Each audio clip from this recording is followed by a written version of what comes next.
আসসালামু আলাইকুম। আমি মাহমুদুল্লাহ রুবেল। আমরা দীর্ঘ 12 দিন পরে ঈদের ছুটি কাটিয়ে আজকে আমাদের অফিস কারখানা কাজ চলতেছে।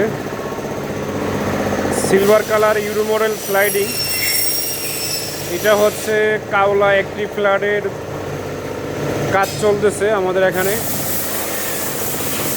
এটা আউটার বানানো হয়েছে।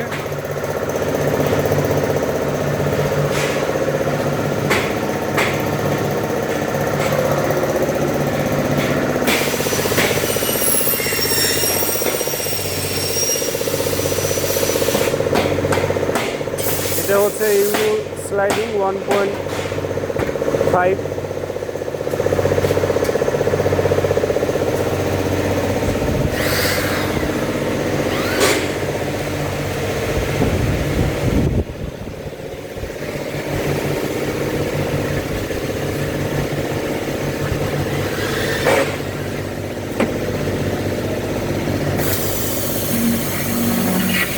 এটা ওয়াটার হোল করা হচ্ছে।